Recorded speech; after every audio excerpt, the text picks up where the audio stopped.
Ya, a ver chicos, nos habíamos quedado en las denticiones. Hablamos de que vienen a ser unos heterodontes, otros son difidodontes. Algunos presentan, por ejemplo, bueno, en este caso hablamos de los seres humanos, ¿no? Nosotros somos heterodontes y difidodontes. ¿Por qué difidodontes? Porque presentamos dos denticiones. Presentamos una dentición temporal o decidual.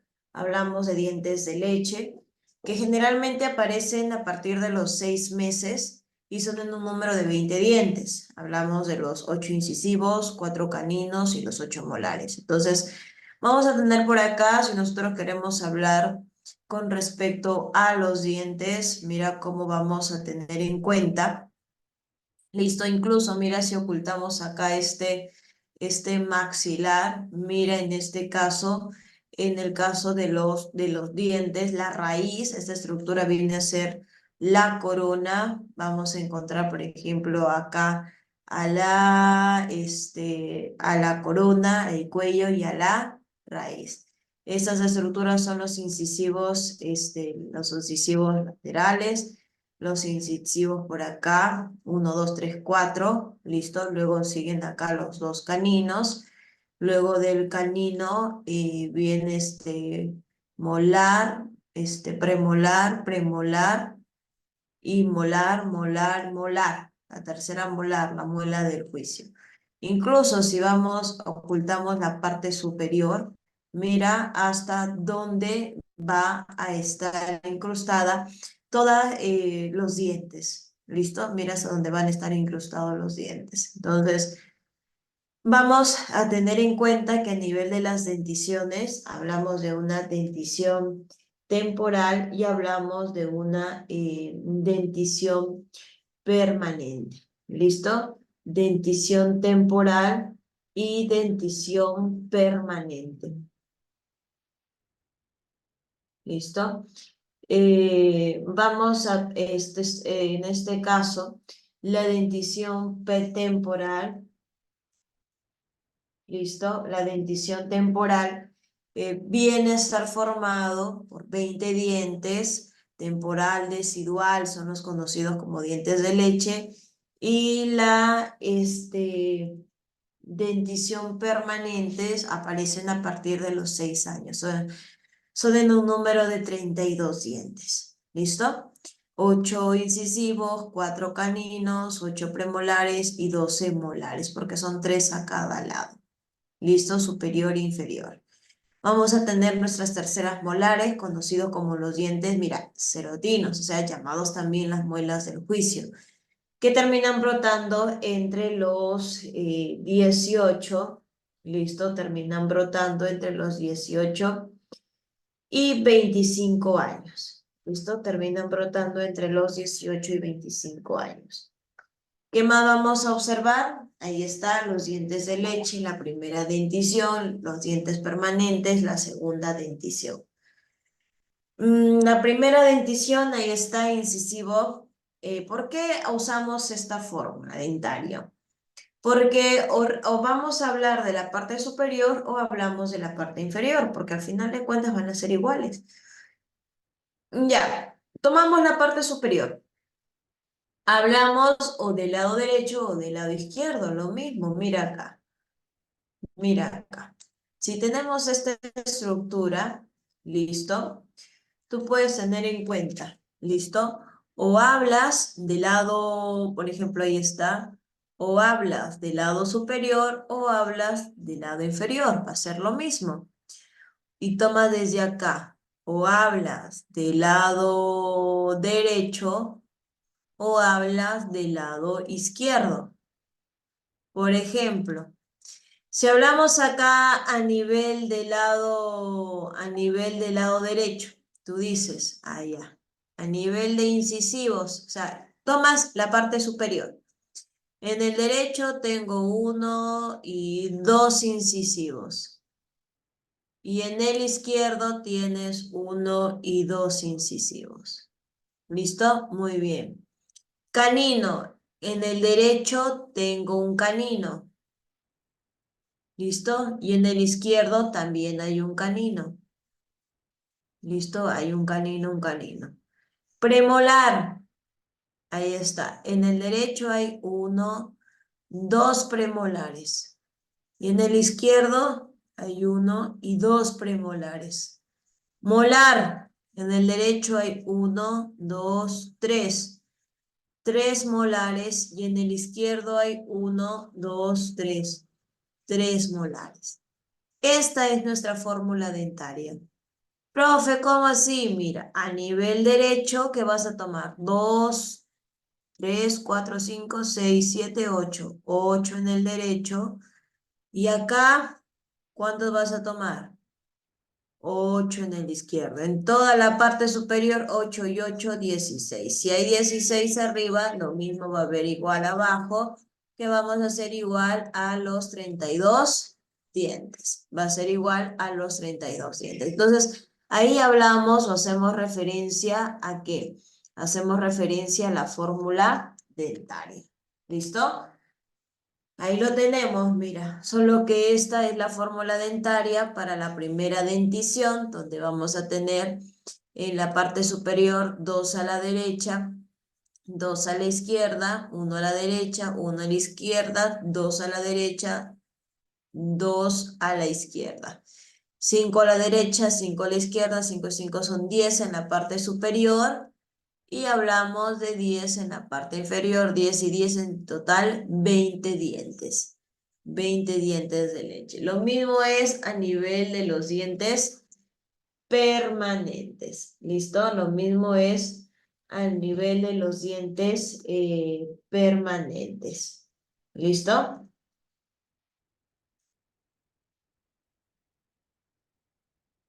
¿Listo? Entonces, ahí están, hay tipos de dientes. Hablamos, por ejemplo, de arrancar, cortar, pinchar, desgarrar, triturar, moler, triturar. Entonces, esa es la función. ¿Cuál es la función de los incisivos? Arrancar y cortar. ¿Cuál es la función de los caninos? Pinchar y desgarrar. Y de los premolares y molares, su función viene a ser triturar y moler. ¿Listo? Triturar y moler. Ahora, en el caso de los trastornos de las homeostasis a nivel de la boca, ahí vamos a encontrar que se forma la placa dentaria. Pero a nivel, por ejemplo, de la placa dentaria, ¿listo? A nivel de la placa dentaria, vamos a tener en cuenta, ¿listo? Vamos a tener en cuenta, eh, vamos a tener en cuenta,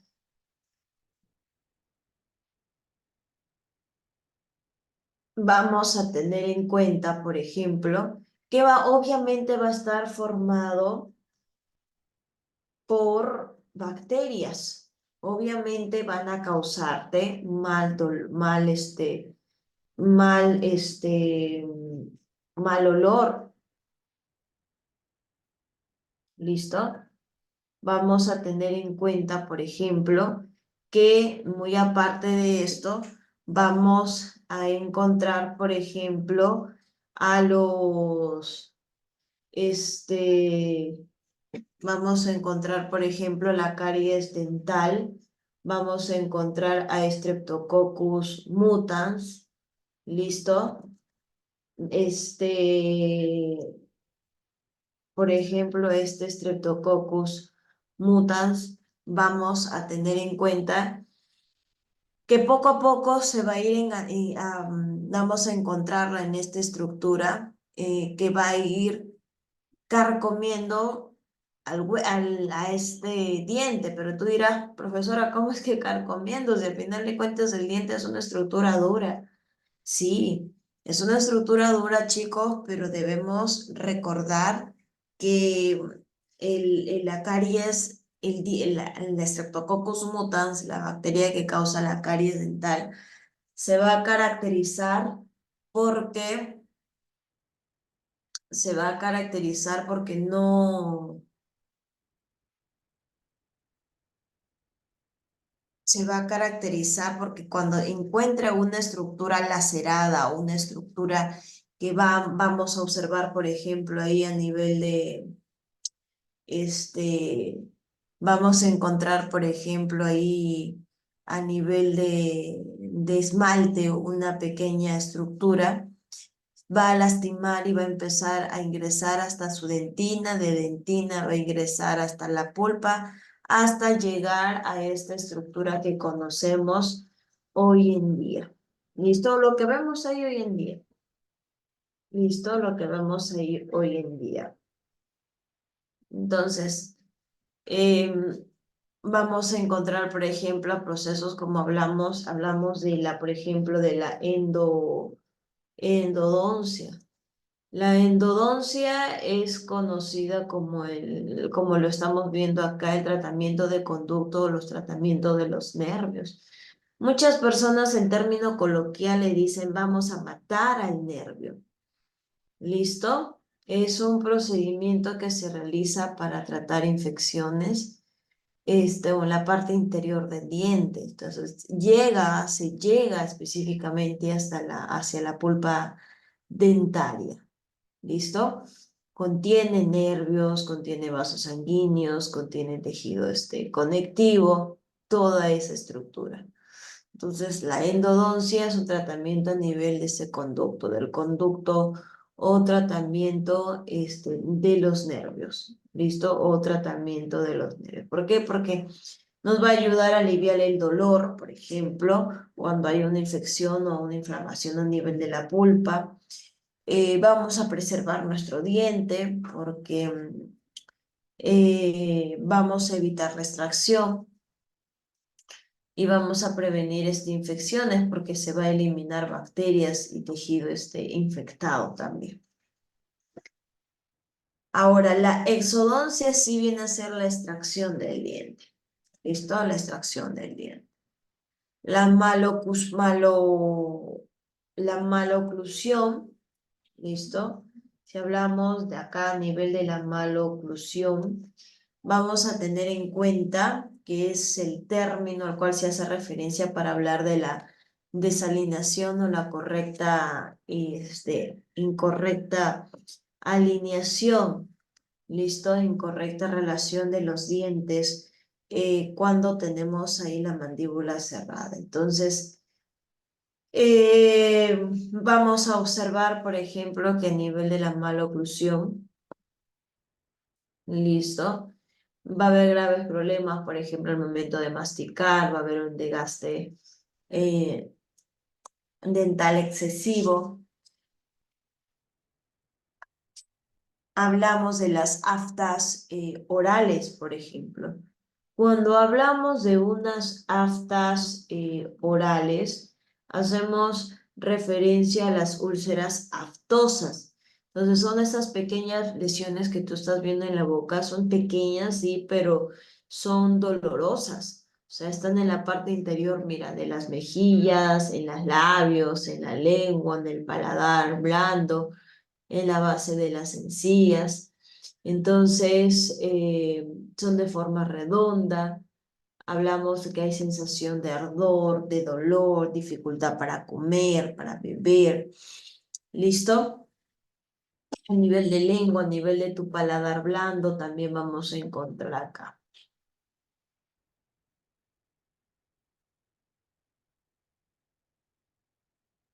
Ahora, en la gingivitis, por ejemplo. La gingivitis, en este caso, eh, vamos a tener en cuenta que es la inflamación de las encías. Hablamos de esta enfermedad que es puede ser causada uno por la placa dentaria, por la higiene, por factores hormonales, por mala higiene bucal también. Ahora, hasta aquí hablamos, por ejemplo, de lo que viene a ser la boca. Ya hemos hablado de su fórmula dentaria, ya te he explicado de su fórmula dentaria. ¿Listo? Vamos a tener en cuenta el siguiente factor del tubo digestivo, que viene a ser, ¿qué? Viene a ser la faringe. Y en el caso de la faringe sí es un órgano tubular, es un órgano que se encuentra ubicado, por ejemplo, por detrás de las fosas nasales, está ubicado en la cavidad bucal de la laringe, ubicado por delante de las vértebras cervicales. Y vamos a tener en cuenta que es un tubo muscular que presenta una longitud aproximada de 14 centímetros. Entonces, la faringe se comunica con las fosas a través del oído medio. Se comunica mediante la trompa de Eustaquio. Lo hace, por ejemplo, se comunica a través con las fosas nasales, se comunica con la boca, se comunica con la laringe. ¿Listo? Ahí nada más, mira, ¿dónde está ubicado la faringe? Detrás de las fosas nasales, obviamente detrás de la boca y detrás de la laringe, porque van a tener un medio de comunicación. El medio de comunicación de la boca con las fosas nasales es esta estructura, mira. Esta estructura la cual se llama coanas. Vamos a tener, por ejemplo, a nivel de otras estructuras, a nivel de la columna vertebral, tenemos, por ejemplo, también está por delante de la columna vertebral y por detrás de las estructuras que te estoy mencionando. ¿Cómo se comunica con la boca? A nivel del istmo de las fauces. ¿Y cómo se comunica con la laringe? A nivel del aditus laringio. ¿Listo? A nivel del aditus laringio. Hay que tener en cuenta, listo, hay que tener en cuenta, por ejemplo, que vamos a observar, listo, vamos a tener en cuenta que vamos a observar lo siguiente. Vamos a tener en cuenta, listo, vamos a tener en cuenta que su longitud va de 12 a 14 centímetros. Está desde la base del cráneo, mira por acá, hasta la vértebra cervical número 6 y luego ya continúa del cervical 6 hacia adelante lo que viene a ser el esófago. ¿Listo? Lo que viene a ser ya el esófago. Y vamos a observar, ¿listo? Y vamos a observar, por ejemplo, lo siguiente. Vamos a tener en cuenta, por ejemplo,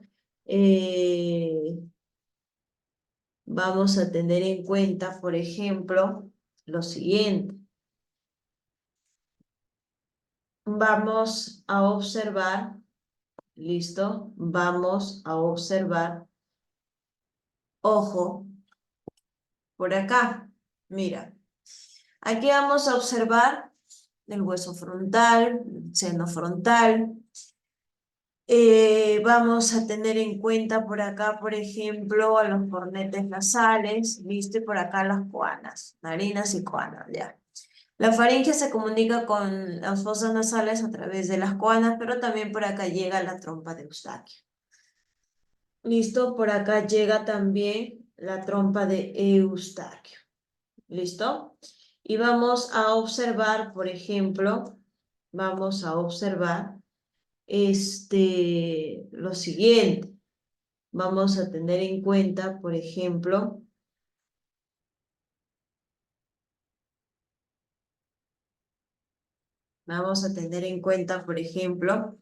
la primera porción habla de la rinofaringe o nasofaringe. ¿Ya? Esta porción se encuentra detrás de las fosas nasales, como lo estamos observando. Se comunica con las fosas nasales y está formado por epitelio pseudoestratificado cilíndrico ciliado. Ese es el tejido de esta rinofaringe, ¿no? Y cumple solamente la función respiratoria. Solamente cumple con la función respiratoria y nada más. Cumple con su función respiratoria. Vamos a tener en cuenta, por ejemplo, a nivel de la orofaringe. La orofaringe, o también conocida como bucofaringe, esta se ubica detrás de la cavidad oral. ¿Listo? se ubica detrás de la cavidad oral, se comunica con esta a través del istmo orofaríngeo, del istmo de las fauces, se extiende desde el paladar hasta la altura del hueso ioides, y es una vía respiratoria y también digestiva a la vez. Entonces, ahí hablamos del orofaringe, no te olvides, istmo orofaringeo o también istmo de las fauces, se comunica con el istmo orofaringeo de las fauces. Y hablamos de la otra porción, la laringofaringe o hipofaringe, está detrás de la laringe. Sigue comunicándose con esta a través del aditus laringio.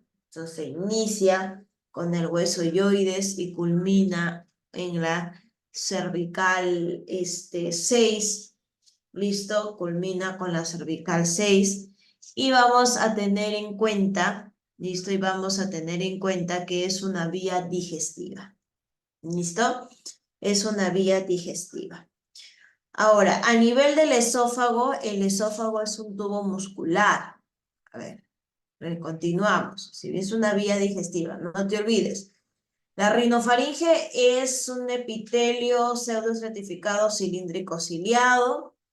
La orofaringe y la bucofaringe se caracterizan porque son pseudo, ¿cómo se llama? Allá. Poliestratificados planos no queratinizados. ¿Listo?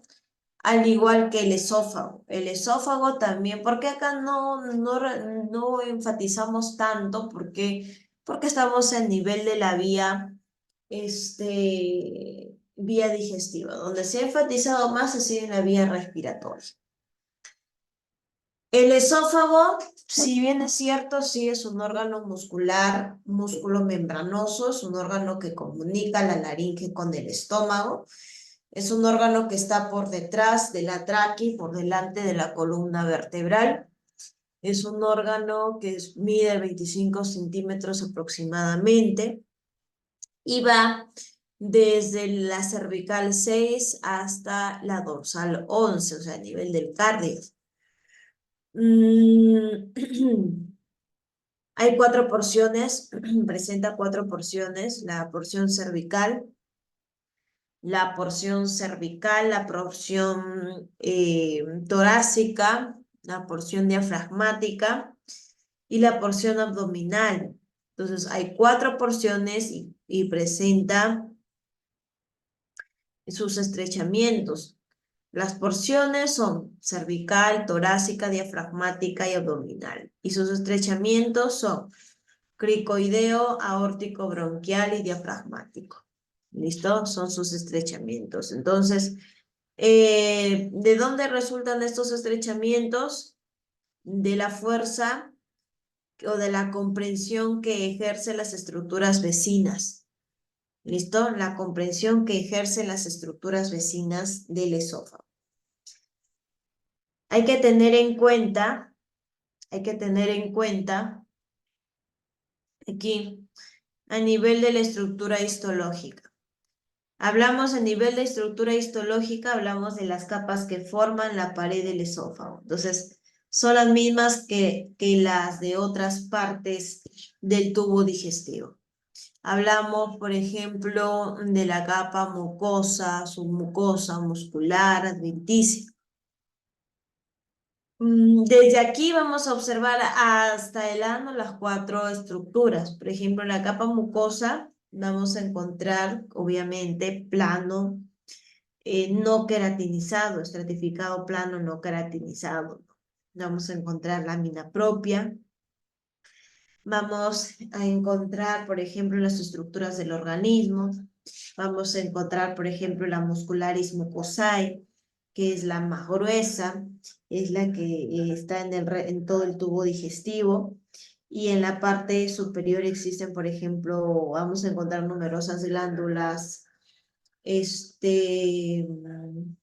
a diferencia, bueno, de las estructuras más internas. Entonces, vamos a encontrar, como te dije, estructuras submucosas. En la submucosa, por ejemplo, va a estar formado por tejido conectivo laxo. ¿Listo? Y contiene numerosas glándulas tubulares, ramificadas, abundantes, y produce un moco, ¿no? Un moco que les va a servir para lubricar el esófago. ¿Listo? A nivel de la capa muscular, esta consta de una capa longitudinal externa y una capa longitudinal interna. Entonces, presenta un tercio superior del esófago y está formado por un músculo estriado esquelético. Vamos a encontrar que es una capa muscular de la faringe y vamos a tener en cuenta que es la porción cervical torácica, en la parte externa, ¿sí? Aquí, por ejemplo, posee solamente, ¿sí? En la porción diafragmática abdominal posee ya capa serosa. Y a nivel de la capa esofágica presenta la estructura adventicia. Un momento.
Disculpen, chicos. Ya. Vamos a continuar por acá. Hablamos del transporte en el caso del bolo alimenticio que se forma a nivel de la boca, ¿sí? vamos a tener en cuenta, ¿listo? Vamos a tener en cuenta,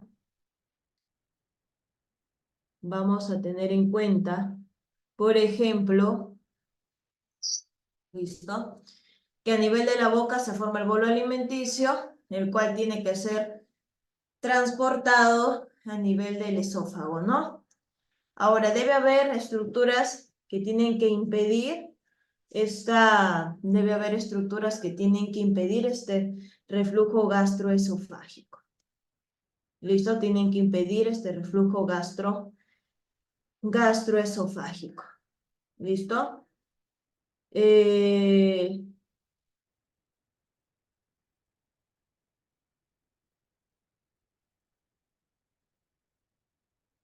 Vamos a tener en cuenta, ¿listo? Vamos a tener en cuenta, ojo, vamos a tener en cuenta, a nivel de estas estructuras, ¿sí? Vamos a tener en cuenta a nivel de estas estructuras, por ejemplo, que si hay algunas estructuras que acá no permiten o no están fallando, ¿listo? Vamos a observar, ¿listo? Vamos a encontrar estas estructuras. Vamos a observar que uno de los daños que puede causarse a nivel del esófago viene a ser el reflujo gastroesofágico. ¿Listo? El reflujo gastroesofágico. ¿Listo? Que cuando hablamos, por ejemplo, eso es debido a una incompetencia del esfínter esofágico inferior. ¿Listo? Y puede producirse reflujo gastroesofágico, hablamos del contenido gástrico, hablamos de aquel contenido que puede refluir e irritar la pared esofágica, originando una sensación de olor o que recibe el nombre, por ejemplo, de pirosis. ¿Listo? Que recibe el nombre de pirosis. Vamos a observar, ¿listo? Vamos a observar, por ejemplo, vamos a observar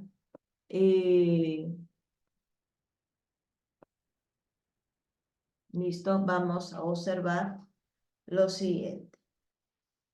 ¿Listo? La acalasia viene a ser es un daño en el cual hay una invaginación de una estructura esofágica hacia el estómago. A nivel del estómago ya viene a ser la porción más dilatada. Al nivel del estómago viene a ser la porción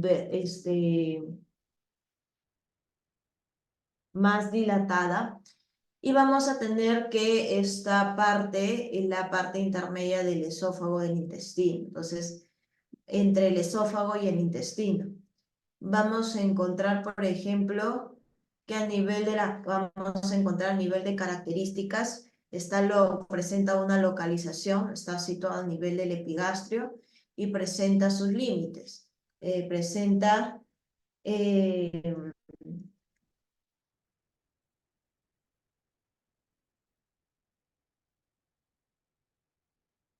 ¿listo? Presenta sus límites a nivel del cardias y a nivel del píloro, ¿listo? A nivel del cardias y a nivel del píloro. Ahora tiene forma de esta estructura, forma de J, ¿listo? En cuanto el estómago tiene forma de J, ¿listo? Para poderse adaptar a todo el contenido que se tiene. Vamos a tener en cuenta, mira acá, vamos a tener en cuenta, la verdad, en que tenemos acá esta estructura que viene a ser fondo, cuerpo y antropilórico. Fondo, cuerpo y antropilórico. Vamos a observar, por ejemplo, esta estructura que viene a ser la curvatura en borde cóncavo que se dirige a la derecha, una curvatura menor y una curvatura con borde convexo que se orienta a la izquierda que viene a ser el borde mayor. se divide en 4 segmentos, ¿listo? Se divide en 4 segmentos. Te vuelvo a repetir, el fondo, el cuerpo y el fondo, cuerpo y antro pilórico. Fondo, cuerpo y antro pilórico. Entonces, pero inicia desde el cardias. Cardias, fondo, cuerpo, antro pilórico y píloro. El cardias, esta estructura viene a ser el orificio de entrada al estómago.